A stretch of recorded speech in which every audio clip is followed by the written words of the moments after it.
Tsalela leyi loko tsalela.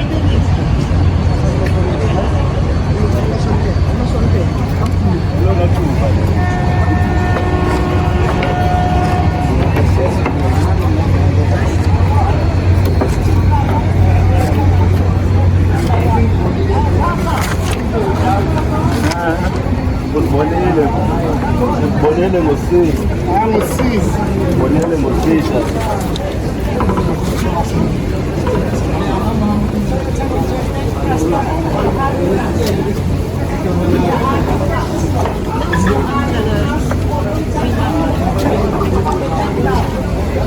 Então isso vai venir.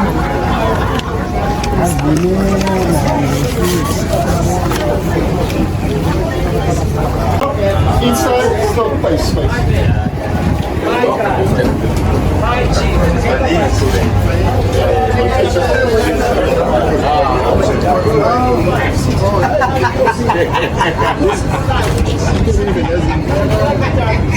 Agora masih kata.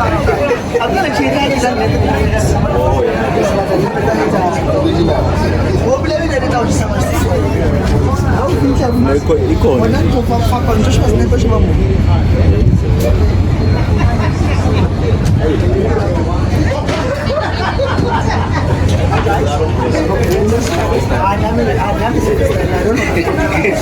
No, sama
Mong foto with you.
Amadoda.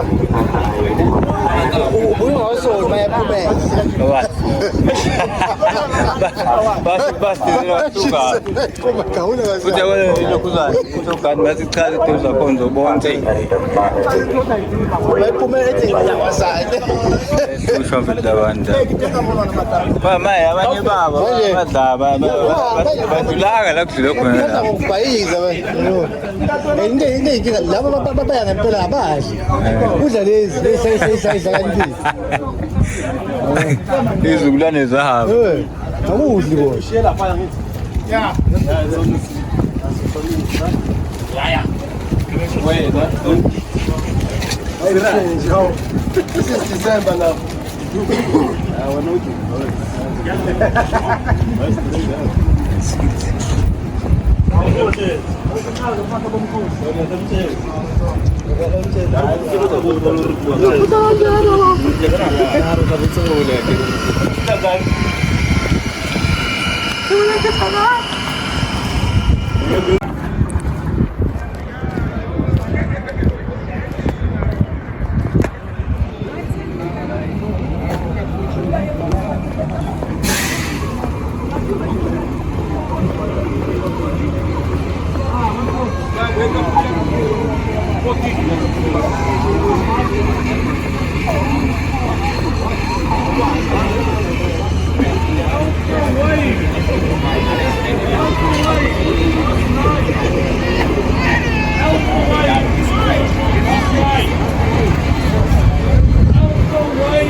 Bus 9. All the buses, bus 9.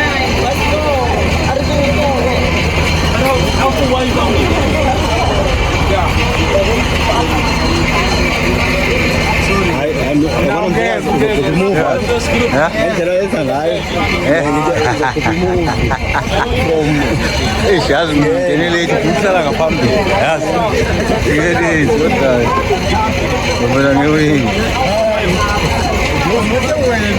experience by sharing a part of a history that you maybe thought you knew to what Roben Island is all about. And I can tell you I've been doing this for 26 years. And I can also share that a lot of people think Roben Island is just one big building, a jail. If I'm correct. I mean, I for sure thought exactly the same thing. But here's a thought. You from Somerset West, we've got guns on Roben Island that can reach Somerset West. We've got underground bomb shelters, tunnels, we've got the jail, we've got a town, a village where people lived and still stay today. We have springboks, we've got fallow deers, we've got snakes and penguins, and well, it's quite empty. We are busy with restoration work on the island. That used to be the shop, the bank over there, a small building was the bank. This used to be the school on your right hand side. The school closed in 2011. There was just not enough kids for the school to operate effectively, but it had been a school for many years, and before the museum opened, from the prison time. It was the children of the prison warders that attended school over here. Remember, they lived here with their families, the prison warders. In 1997, prison warders, or former prison warders and former prisoners were living as neighbors over here. Their kids were running around and playing. I mean, that was the beauty of, you know, Roben Island when this museum opened. You know what you learn from kids? You know what is one lesson we can learn from a kid? They don't look at the color of the skin or culture or religion or financial status of another kid. They just look at someone to play with. But somewhere down the line, the thinking changes, isn't it? And I think that is where we come in. We let them change their way of thinking. I mean, there's this long part of they grow up and they just see someone to play with. But this is with the school. It happened that Reverend William Watkins, he was one of the missionaries looking after lepers.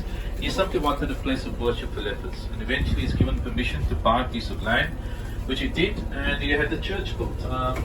Lepers are taken off there, but every leper building to the ground. They feared the germ might remain behind.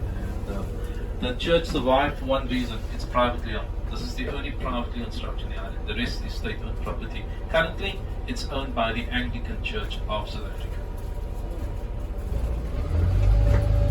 The most progressive or the best constitution in the world. There's no. Can I give an example? Take a wild guess. What's the official language in the United States according to their constitution? They don't have one. They don't have one. We have 12. Sign language was just recently adopted by Parliament as an official language, just as an example. But that's it. When we go into the later 80s, what we find is sanctions had crippled the economy in many ways, and the apartheid government wanted to negotiate with the political movements and try and find a solution. And the political movements was open, but there was one problem. How do you negotiate with a prisoner in a jail? So the call was to release all political activists unconditionally. October 1989, it was the start of the release of prisoners. Those of you who will remember the Rivonia trial list was released.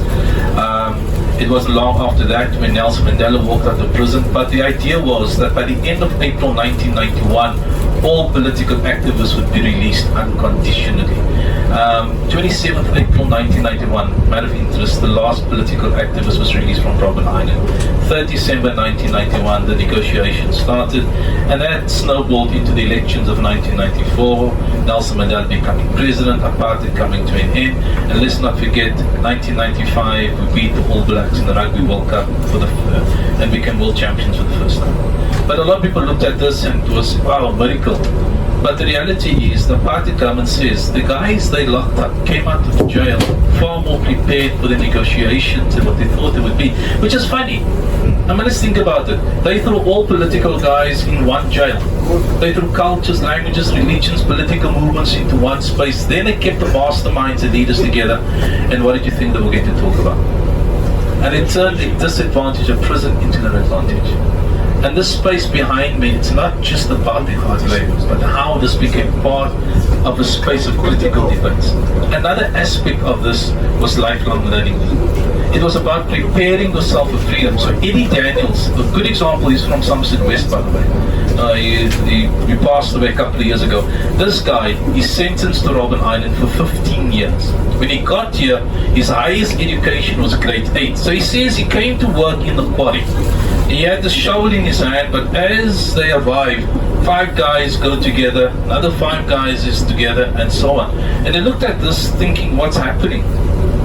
And he learnt English, maths class, science class, and so on. Each one was going to teach one. And he became the student. 15 years later, he's released with a Bachelor of Arts and a Bachelor of Commerce. 2 university degrees. Does the name Tigang Musaneki ring a bell? How many of you will... advocate. He was Deputy Chief Justice in our Constitutional Court. How do you know that the letters of the alphabet was written into the sand on the grounds of Roben Island and teach you to read and write? Preparing yourself for freedom, not waiting for freedom to come, turning the disadvantage into an advantage. And to me, that's the beauty of this particular space. There's a pile of stones at the entrance of the quarry. It's about 1,200 stones that is there. In 1995, on the 11th of February that year, 1,200 former prisoners came back to a jail where they dreamed about freedom, talked about freedom, planned freedom. And imagine you're coming back to Roben Island and you're President Nelson Mandela, Minister Steve Tshwete, Minister Alfred Nzo, members of parliament, leaders in civil society. And when they finished the reunion, Mr. Mandela picked up the stone, walked to the entrance and laid it down. And that is how that pile of stones was formed, because every former prisoner that was here picked up the stone and laid it down. And what it shares to you and I is how people came together. I mean, Sia, Kolisi and Rassi talks about different cultures and languages coming together, and it's 2 World Cups later. It's exactly the same what that pile of stone was about. It was people coming together, irrespective of their culture and language, but there was one enemy they all fought, called apartheid. The triumph of the human spirit of adversity. Now, can I share something else? If you've got data on your phone, do you have data, Mania? I want you to open up your Google search engine, and when you do that, type in there Madiba 2018 notes. I'll do it with you. You're thinking I'm going to waste your data. Madiba 2018 notes. Notes as in money, 2018.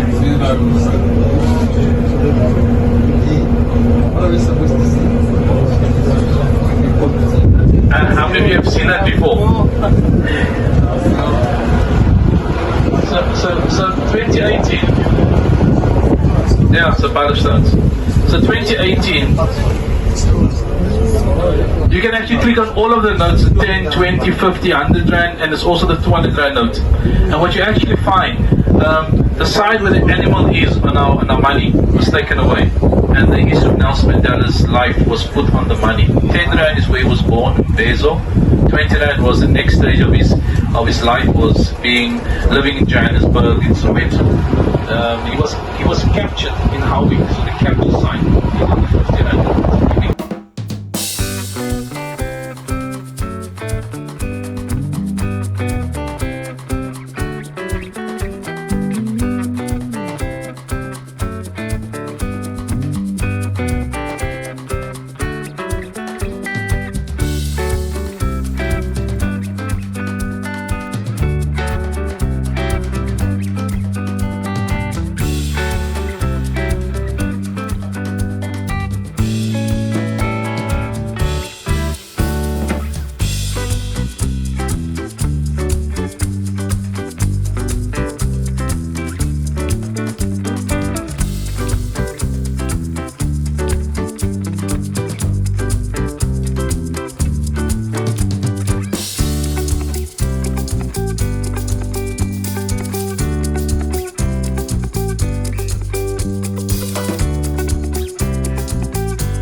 Section. This is where our leaders were confined. In fact, they were not even allowed to go and watch football or rugby being played on the other side. They were always in here. And this section at one stage, it was the only section in this prison that didn't have running water. They were using bucket system in this section. So every day at 7 in the morning, when all the doors of this prison would be opened, they will be escorted out of here into the section next door, that is C section, for them to empty those buckets, clean them, and they'll have a shower themselves. From there they'll be escorted back in here. That door always locked. From that grapevine right up to the corner, that was Nelson Mandela's garden. He planted his vegetables in that garden. And that garden was also used as a hiding place for their illegal stuff here in this section. Like one of the things that were hidden right at the corner, it was part of the manuscripts of the book called The Long Walk to Freedom, which was written by Nelson Mandela while she was here. At that time, this wall was not here. It was only a fence. And when this wall was being built in 1978, those manuscripts at the corner were found by the authorities, and they were taken away to the census office. And as to what happened with those manuscripts, nobody knows, but that cost Nelson Mandela 4 years of his study time here in this prison because of those manuscripts. But fortunately, the rest of the manuscripts were already smuggled out of this prison by Meg Maharaj, who was released from this prison in 1976. So when he left the country to join the ANC in London, he smuggled those manuscripts with him, and that's why the book was written and distributed all over the world long before the release of Nelson Mandela. And coming to these two photos were taken in here in 1966. That was during the visit from the international press. That first one, that short man with glasses, that is Walter Sisulu, the think tank of the ANC. He's with his friend and confidant, President Nelson Mandela. And it was Walter Sisulu that recruited Nelson Mandela to join the African National Congress Youth League. And those clothes that they were wearing on that day, they were not prison clothes. Those clothes were given to them early that morning, maybe to give a picture that they were taken good care of. After the photo was taken, those clothes were taken back and they were given back their prison clothes. And this one, these are prisoners who were staying in this section doing what? They were crushing stones. These stones that built this prison. And these stones comes from a quarry on the southwest of the island. And after crushing those stones, there was nothing to be done with the product. Hence they decided to build this tennis court for themselves.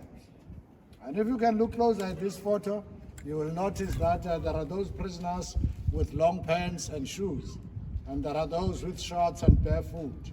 Those with shorts and barefoot are the African prisoners. Those with long pants and shoes are the Coloureds and Indians. And there is a short story about this tennis court. It ended up being a post office. This is where our leaders were sending messages, especially for the newly arrived prisoners in A section. In fact, they had that special tennis ball. That tennis ball, you can open it and you can close it. So they'll write their message, put it in there, close the ball, and they'll play the ball over the wall into the courtyard in A section. Those in A section will pick up the ball, open it, read what's in there, and they'll write their response, then they'll play the ball back into the score. And Nelson Mandela spent 18 years in this prison. After 18 years, that was in 1982, they were transferred together with his co-accused in the Rivonia tribe, except Elias Mutsoaledi, Kovan Mbeki, and Wilton Mkwai, who were left behind. The others spent 7 years in Portsmouth prison. After 7 years, after the release of the rest of the Rivonia trialists, Nelson Mandela was transferred alone to Victor Fester in Paarl, where he spent another 2 years until his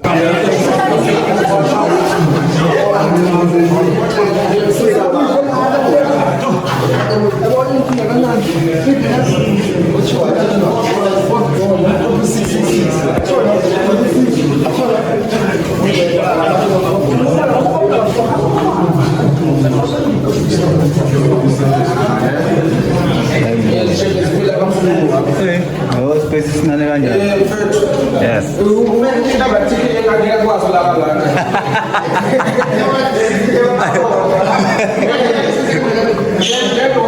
Total.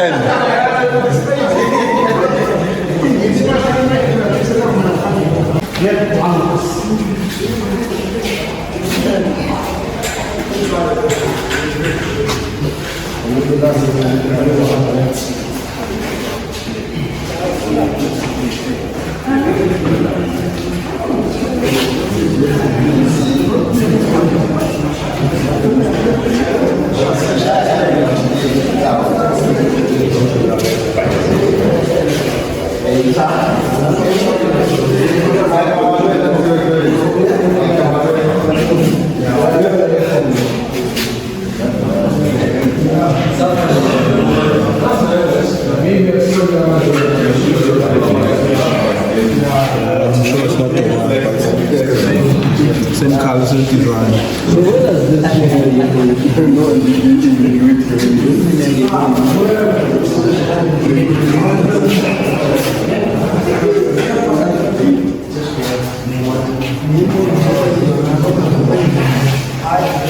Come and hear everything. What is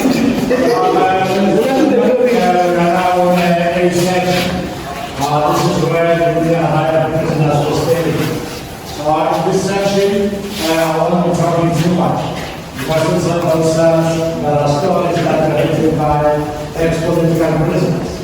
One of those is a story about the key. That is the master key that will open all the doors of this prison with the intention to escape.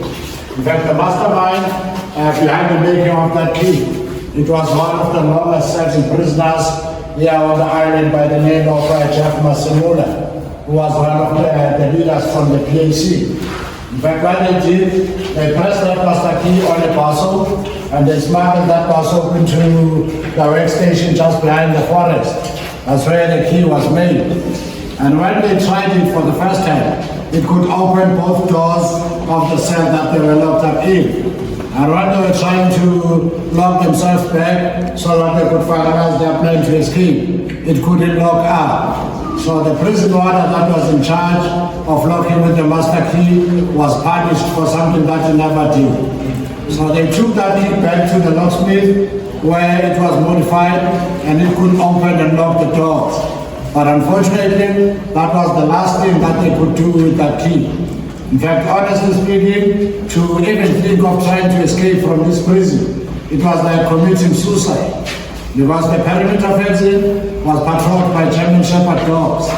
And there are 5 towers around this prison which were manned by guards with automatic rifles, with orders to shoot to kill. But if by luck you bypass the 2, then the 3rd obstacle will be the sea. And the water around here is very, very cold. And besides, you'll be breakfast, lunch, and supper all in one dish. So the best thing is to keep yourself busy here, your day will be short. The section is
Of 30 prisoners, the maximum will be 40. But But if the prison is full, then there will be 50 to 60 prisoners in here. Through that door, there was our toilets and showers, and they were also used as a study room by those prisoners who were privileged to study here in this prison. After a switch of time at 10 at night, all those who were privileged to study will be going in there and continue their studies up until the early hours of the morning. And in this prison, it was only male prisoners, that is colored, Indians, and African males. The white prisoners were imprisoned in Pretoria Central in Gauteng province, and the women in Kroonstad prison in the Free State province. So between 1962 up until 1979, there were no beds in the whole of this prison. Only those beds were given to each prisoner to sleep on, with 4